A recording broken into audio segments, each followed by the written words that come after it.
કદમ અસ્થિર હોય એને રસ્તો કદી જડતો નથી. કદમ અસ્થિર હોય એને રસ્તો કદી જડતો નથી. અડગ મનના મુસાફિરને હિમાલય પણ નડતો નથી. આવા જ અડગ મનના મુસાફિર અને મુઠ્ઠી ઊંચેરા માનવરત્ન એટલે ગામ ફરાદરી, હાલે પૂનાના શ્રી હસમુખભાઈ તેજસિંહ ગાલા. પરિચય છે એમનો અત્ર તત્ર સર્વત્ર, બધા જ એમને ઓળખે છે. નથી એમનું વ્યક્તિત્વ છાનું કોઈથી, એમના કાર્યના પ્રતાપે દુનિયા એમને ઓળખે છે. તારીખ 28 નવેમ્બર 1950 મંગળવારના દિવસે ગામ ફરાદરીના મુંબઈ મધ્યે મઝગામમાં રહેતા શ્રીમતી લક્ષ્મીબેન તેજસિંહ ખેરાજ ગાલાના કુખે મુંબઈ ચોપાટીની ચિમનભાઈ હોસ્પિટલમાં હસમુખભાઈનો જન્મ થયો. તે પોતાના માતા પિતાનું 5મું સંતાન. સૌથી મોટી 2 બહેનો, ત્યાર પછી 2 ભાઈઓ અને ત્યારબાદ હસમુખભાઈ સૌથી નાના. બધા જ ભાઈ બહેનોનું શિક્ષણ મુંબઈની વિખ્યાત પાલ્લા ગલ્લી સ્કૂલમાં થયું.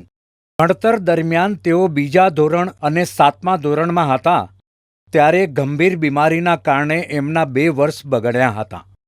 પણ જાણે કહેતા ન હોય, તબીબોને કહી દો કે માથું ન મારે, તબીબોને કહી દો કે માથું ન મારે, દર્દ સાથે સીધો પરિચય છે મારો. હકીકતમાં હું એવો રોગી છું જેને બહુ સારી પેઠે દવા ઓળખે છે. ત્યારબાદ બીમારીને માત આપતા હસમુખભાઈ શારીરિક રીતે એટલા સક્ષમ થયા કે 8મા ધોરણથી લઈને 11મા ધોરણ સુધી સતત 4 વર્ષ kabaddi, long jump, high jump વગેરે સ્પોર્ટ્સમાં તેઓ સ્પોર્ટ્સ ચેમ્પિયન રહ્યા. 10મા ધોરણમાં સ્કૂલની કબડ્ડી ટીમના કેપ્ટન અને વિદ્યાર્થી કાઉન્સિલના પ્રમુખ પદે પણ રહ્યા. હસમુખભાઈના વ્યવસાયિક જીવનની શરૂઆત એમના 20 વર્ષની વયે એટલે કે 1970માં સાડીની દુકાનમાં મહિનાના 100 રૂપિયા પગારથી થઈ હતી. 1973માં શોપ કંપની મધ્યે સેલ્સમેન તરીકે નોકરી કરી. 1975માં મોટાભાઈ કિરીટ સાથે વોટરપ્રૂફિંગના બિઝનેસમાં જોડાયા.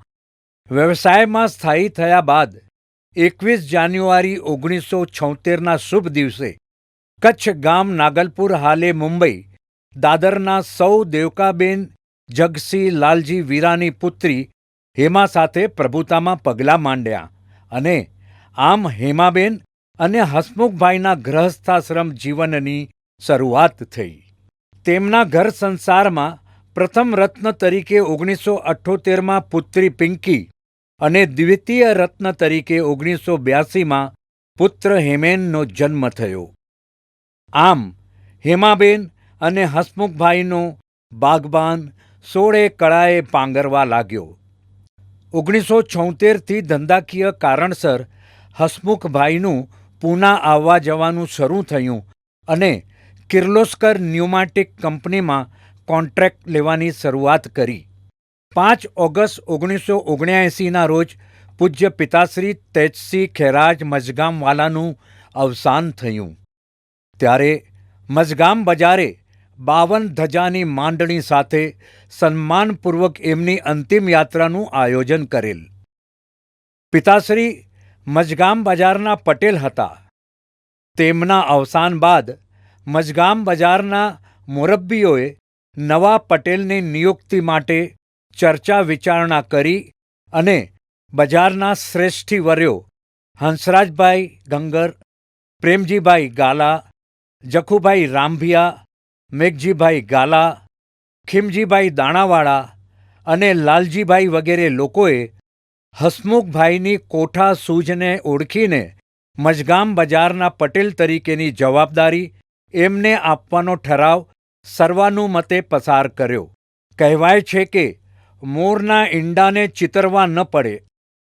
હસમુખભાઈના જન્મ વખતે એક જ્યોતિષે ભવિષ્યવાણી કરેલી કે શ્રીમાન શ્રી તેજસિંહભાઈનો સામાજિક વારસો એમના સૌથી નાના સંતાન સંભાળશે અને વડીલોના આશીર્વાદથી 29 વર્ષની યુવાન ઉંમરે હસમુખભાઈને મઝગામ બજારના પટેલ તરીકે સેવા કરવાનો મોકો મળ્યો. જો કે એમના સામાજિક જીવનની શરૂઆત સ્કૂલ દરમિયાન જ થઈ ગઈ હતી. ત્યારબાદ તેમણે મઝગામ મિત્ર મંડળના અધિકારી તરીકે સેવા આપી. 1978માં ફરાદરી મિત્ર મંડળના સેક્રેટરી અને ફરાદરી મહાજનના મંત્રી તરીકે સેવા આપવાનો તેમને મોકો મળ્યો. તેમણે બોમ્બે ગ્રેન ડીલર્સ એસોસિએશનમાં કારોબારી સભ્ય તરીકે 2 વર્ષ સેવા આપી. 1980ની એ સાલ દિવાળી પછીની એક સવાર પૂનાની ધરતી પર જાણે સોનેરી સૂરજ લઈને આવી. વ્યવસાયિક કારણસર હસમુખભાઈએ પરિવાર સાથે પૂનાની પુણ્યનગરીમાં કાયમ માટે વસવાસ કરવાનું નક્કી કર્યું. ત્યારે મુંબઈ નગરી જાણે કહેતી ન હોય, ખપી જવાનું ક્યાં કોઈ કહે છે, થોડા ખમી જાઓ તો સારું.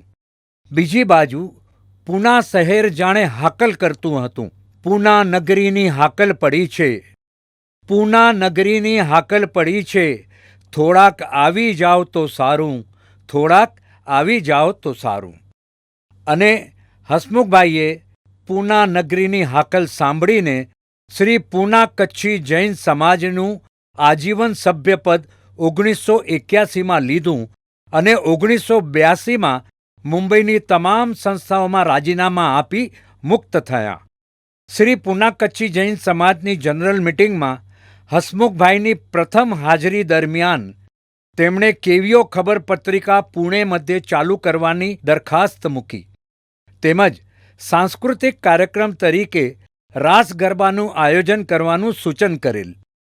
એ વખતે શ્રી લક્ષ્મીચંદભાઈ સાવલાએ એમના સૂચનને ટેકો આપેલ.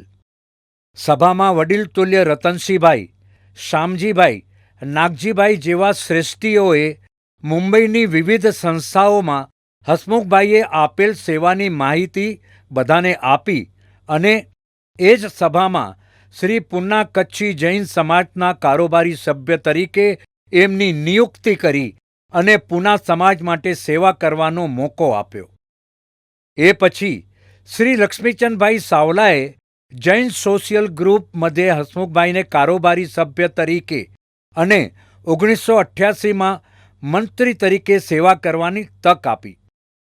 કોઈ શાયરે કહ્યું છે કે દિલ મેં હમને ઠાન લિયા હૈ, દિલ મેં હમને ઠાન લિયા હૈ, जीवन का मकसद जान लिया है, मानवता को पहचान लिया है, समाज सेवा को ही धर्म हमने मान लिया है, समाज सेवा को ही धर्म हमने मान लिया है.